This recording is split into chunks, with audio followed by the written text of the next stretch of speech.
Hi, everybody, and welcome to the Code Clarity podcast. I'm Rena. And I'm Jean.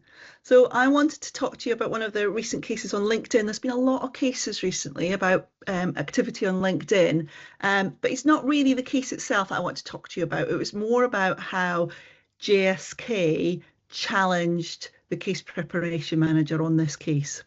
Okay, so the preparation manager at the PMCPA is the one that deals with the company before it goes to the panel for the ruling. Why don't you describe briefly the case, and then we'll talk about why you are happy and unhappy with it. Okay, so the challenge was around the fact that this complaint was from an anonymous, non-contactable complainant. And you know, we've ranted many a time about these anonymous, non-contactable complainants. And GSK did a really good, solid challenge back to the case preparation manager to say that this case should not be put before the panel.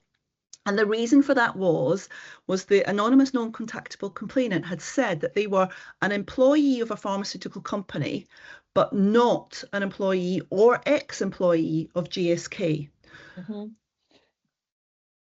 I mean, yeah, gasp of silence. You're saying that they've bypassed going to their own employer?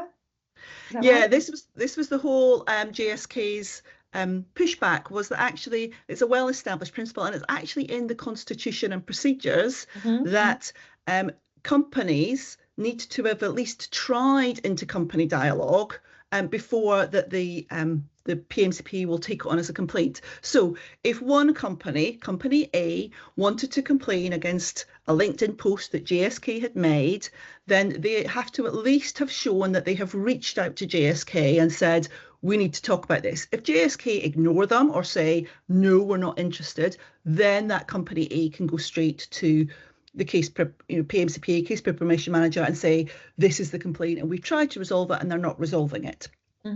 In this case, that didn't happen because GSK were able to say, well, nobody's ever reached out to us. And they said, well, actually, in your own constitution and procedure, it allows for the director to refuse cases from other companies. So why are we accepting this one?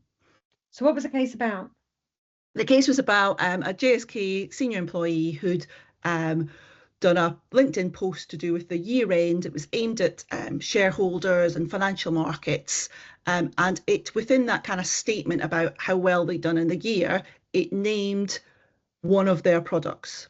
But it was name only, no indication, no disease area, nothing else to do with it. So, so tell me about, let's distill it down to only two things that you're unhappy with. So the first thing is that this, the fact that the employee has found a way to bypass this whole intercompany dialogue. And we showed with our, from the annual reports, it does appear that, company complaints to each other are going down. So intercompany dialogue does work. So it's unfortunate that this employees felt that they can bypass that and take up more of the PMCPA's time as well as more of their company's time. And the second thing?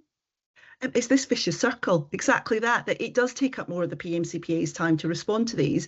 And the PMCPA have it within their constitution and procedure to actually push back and say, no, if you're an employee of another company, the company is responsible for your actions. We've seen that in so many case rulings, company being responsible for the employee's actions. They should be able to push back and say, no, you need to demonstrate that you have tried the intercompany route, or you need to demonstrate that you have at least informed your company of this and they have made a decision not to take it down that route. Exactly. And I guess that the CPM or the director could have written to the employer and said, has the employee raised it with you? Yeah, but the point that the reason they didn't do this was because it's non-contactable. So the CPM said they're non-contactable. We can't contact them. So we'll just proceed with the complaint. And that's the vicious circle. They're making it busier for themselves. They could have made the decision and went, do you know what? We're not going to accept this complaint because you need to demonstrate that you've done this. And if you choose to make yourself non-contactable, that is your choice. But we're not. Do you know what? Somebody wrote on one of my LinkedIn posts this week about, but what about these big cases that result in patient safety issues and blah, blah, blah, Rena? And I mean, this is a perfect example. I know I'm spoiler alert telling everyone that it was a no breach. but this isn't that important a case and it landed in no breach. So the power of the non-contactable complainant is withering, isn't it? Yeah. Yeah, well, and like I say, it's that vicious circle of the PMCPA. They're really busy. They're trying to deal with all of these complaints, but they're just creating more work for themselves by not actually following their constitution procedure. On utter crap. Right, 2 things you are happy with. So I guess the first thing that I'm happy with is the fact that the GSK did give this really robust challenge. That's good to see that companies are actually saying, yeah, do you know what? Hold on a minute. We're not just going to accept this. And the second thing is the fact that it was a no breach. It's another demonstration of one attribute of the medicine. If it's not a really well-known medicine like Botox, isn't promotion. And what the panel said was it was a case of the company promoting itself as a company, not promoting the medicine. Brilliant. Thank you very much, Jean. Thanks. Bye. Bye.